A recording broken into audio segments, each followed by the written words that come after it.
Mi interpretación del contenido que tiene que tener la respuesta que un Estado da a la situación en la que se imputa un delito a una chica o un chico no depende, ya desde hace algún tiempo, de posiciones teóricas o doctrinarias, como pudo haber sido eh, hace muchos años en el país y en la provincia de Santa Fe. De hecho, ustedes tuvieron una gran escuela con grandes maestras y maestros del derecho de menores, eh, sino de una manda constitucional que también se deriva del derecho internacional de los derechos humanos, eh, lo que se conoce como manda convencional. A mí, yo no suelo usar esa doble expresión porque yo creo que una vez que el tratado se incorpora a la Constitución, la manda es constitucional para evitar las discusiones respecto de otro tipo de discusiones que, a las que no puedo ingresar. Pero en definitiva, el punto central o el presupuesto de todo lo que yo voy a decir es que el contenido, los matices, las tensiones, las reglas y principios, en definitiva, que tienen que condicionan la respuesta estatal al delito de los más chicos, no es en gran medida, no está librado a las diferentes opiniones políticas o teóricas, sino que es una derivación directa de un derecho internacional que justo en este tema es bastante claro y preciso.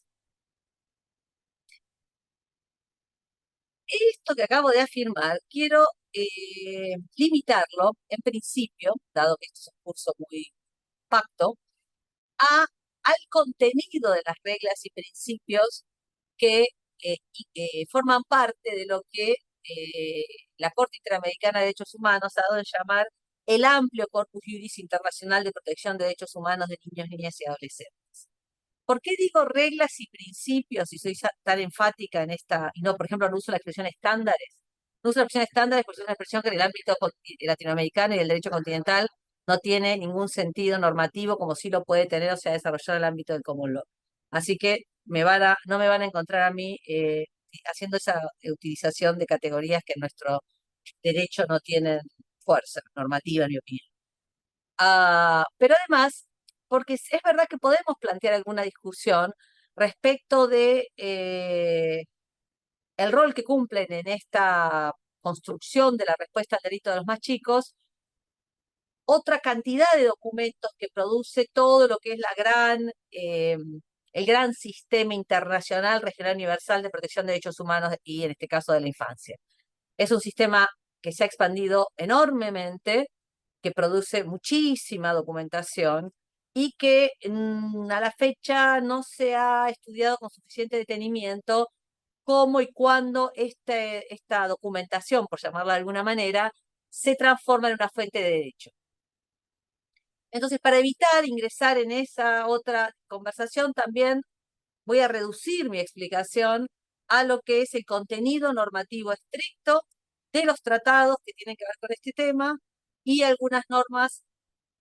de derecho no convencional, lo que se suele llamar como soft law, como pueden ser declaraciones o reglas mínimas, en particular porque integran la gran mayoría de ellas el contenido de los tratados. Entonces no tenemos mayor discusión con la Convención de Viena respecto de su carácter de fuente. Eh, del mismo modo, es también crítico para mí en esta etapa del desarrollo del derecho internacional poder distinguir y advertir la diferencia fundamental que existe entre normas que producen, sean convencionales o no, que produce la Asamblea General de Naciones Unidas o la OEA, los organismos tan presentes en la opinión pública en estos días, eh,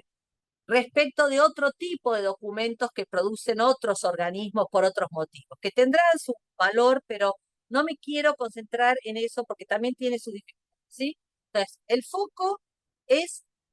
son las reglas y principios que nutren este corpus juris constitucional de contenido también convencional. ¿Se comprende el punto de partida? Ok. La segunda cuestión que yo no puedo dejar de mencionar en esta clase, que de hecho es salvo mi curso de grado, el histórico que quiero tanto de la facultad, eh, la verdad es que después de que se armó todo este debate con los proyectos relacionados con la edad penal, no he tenido, salvo los contextos más políticos, oportunidad en una clase así de posgrado con magistrados de plantear la cuestión así de manera muy breve. Desde el punto de vista de esta clase, que es cuál es la manda constitucional y convencional, la Argentina no está en la posición, por supuesto el país puede tomar y el Congreso puede tomar las determinaciones que las mayorías decidan que son las decisiones correctas, pero desde el punto de vista normativo, internacional, las obligaciones internacionales del Estado no le dan margen no le dan margen al país para adoptar las medidas o las normas que aparecen en discusión en el Congreso. ¿No? Y no me refiero solamente a la cuestión de la edad mínima, que afectaría a los principios que ustedes ya conocen, progresividad, de no regresividad, etcétera, sino a lo que es para mí fundamental en esta cuestión, que tiene que ver con cuál es la necesidad pública que viene a satisfacer una iniciativa de ese tipo. Eh, y la evidencia empírica, y miren que en este país es difícil recabarla, pero se han hecho esfuerzos importantes para poder contar con esa información, incluido el organismo, el Fondo de Naciones Unidas para la Infancia, que habitualmente no suele hacer estos estudios, y la incidencia de adolescentes, me permito afirmar, ustedes me pueden dar son ustedes los que están ahí, esto incluye la provincia de Santa Fe, pero voy a dar la cifra de la provincia de Buenos Aires, que es la jurisdicción más compleja del país, en este sentido. La incidencia estadística de los hechos graves, y por graves me refiero a graves, eh, vida, integridad física, libertad, etcétera, cometidos por chicos por debajo de la edad mínima, es estadísticamente irrelevante. Y esto ha sido así históricamente, ¿sí? Entonces, porque si ustedes, hay más casos, pero también aumentó la población, entonces la incidencia desde el punto de vista proporcional sigue batiéndose. Es curioso, aún en épocas de grandes, serias crisis económicas. Entonces, si la razón de la reforma es consecuencia de un aumento, de un querer responder a una transformación del delito, de las características del delito juvenil en la Argentina, esa afirmación no cuenta con sustento empírico. Por otro lado, eh, las restricciones normativas son muy precisas desde el punto de vista del derecho internacional y finalmente, como penalista, debo decir, la gran dificultad que me llama la atención que no se tematice tanto, porque estos últimos argumentos ya se han escuchado bastante, el empírico y el internacional, pero a mí, quizás por mi formación, el que me parece que más me atrae y me parece más persuasivo, que es en rigor el que explica la existencia de ese derecho internacional, es la cuestión del reconocimiento de qué tipo de sujetos estamos hablando. Entonces, este es nuestro punto de partida para ahora sí ya formal para la clase. Las doctoras, la decana y la defensora, creo que hablaron de especialidad, especificidad. A mí, después de tantos años dedicarme a estos temas, yo cuando las palabras, me parece que si uno las define bien, puede usar las palabras que, que le parezca, con su debido sustento. El derecho internacional habla de medidas especiales de protección, por eso yo hablo de principio de especialidad o derecho, o derecho a medidas especiales de protección. Pero en definitiva, el sujeto del que hablamos es un sujeto que tiene unas características fenomenológicas diferentes del resto de todas las personas para las que está pensado todo el derecho y el derecho penal en general. aquello que a mí me gusta tomar de la Corte Interamericana, de la Corte Interamericana como vulnerabilidad esencial, derivada de la edad. No importa dónde uno haya nacido, no importa de qué género sea, sector económico, origen étnico, es la edad, es esa condición que hace que la cría humana, hasta bien eh, pasados muchos años, se encuentra en una posición de dependencia. Esto es, desde el punto de vista más de la filosofía moral, un agente sin agencia moral, sujeto sin agencia moral o con una agencia moral incompleta, desde el punto de vista penal, un sujeto incapaz y por tanto inimputable con una capacidad disminuida o reducida, porque esta capacidad se va adquiriendo gradualmente, sobre todo en lo que nosotros llamamos adolescencia. De modo que cualquier discusión que pretenda tratar a los chicos como si fueran grandes, requeriría superar o dar alguna explicación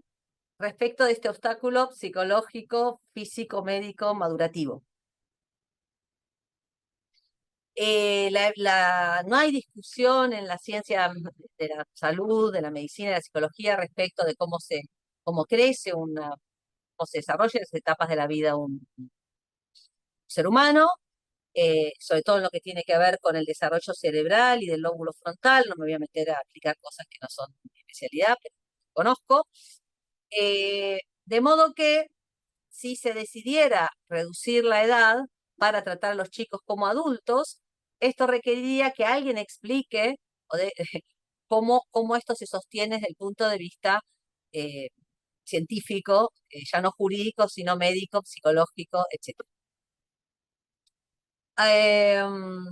Pero ahí tenemos una dificultad que no quiero dejar de plantear y con esto ya cierro esta introducción, que es que en los últimos, podemos decir, 30 años, 20, si quieren, para tomar como referencia el tratado rector en la materia, que no es el único, ni fue el primero, ni creó los niños como sujeto de derecho, ni ninguno de esos eslóganes, pero que tuvo un impacto significativo en América Latina, que es la Convención sobre Derechos del Niño. la, la, si pensamos en los cambios legales que hubo en la Argentina en relación con la condición jurídica de la infancia, no puede desconocerse que las dos teorías que en general se interpreta que son las que mejor explican la relación entre el mundo adulto y la infancia, o el Estado y la infancia, que son las teorías paternalistas y las teorías liberacionistas, muy poca prédica. En la Argentina hay muchas normas derivadas de lo que se conoce como teorías liberacionistas. Por ejemplo, las reformas en el Código Civil y Comercial de la Nación, en lo que tiene que ver con el artículo 26 y sus relacionados, algunos artículos vinculados con, bueno, en general en el mundo del derecho privado, y otras cuestiones que me generan un debate que no es el propósito de esta clase, pero la reducción de edad también, los efectos electorales. Entonces, ahí sí hay una dificultad sistémica porque la sociedad, no nosotros que somos los especialistas y podemos introducir matices y sutilezas y argumentar por un lado y para el otro, sino que la opinión pública en general no termina de comprender cómo es posible que un orden legal de una misma jurisdicción nacional considere al mismo tiempo que un sujeto tiene plena capacidad para determinados actos, pero no la tiene para otros. Entonces, esto es una gran dificultad que se plantea en el sistema legal argentino en las últimas décadas y que alimenta, en mi interpretación, los reclamos para tratar a los chicos más severamente o como adultos, esto que se dice a delito de mayor pena de mayor, que es la traducción de una regla del common law que reconoce en latín como malitia suppletatatem, porque la opinión pública no comprende este trato diferente de quien se dice en algún ámbito que es incapaz completamente, pero en otro ámbito tiene la potestad de poder tomar un montón de decisiones por sí. Esta construcción legal, que fue muy importante y que tiene muchas virtudes, no ha sido no tiene robustez en el sentido de su integración, de su difusión, de su comunicación a la opinión pública, y explica también en parte las discusiones que tenemos en esta materia.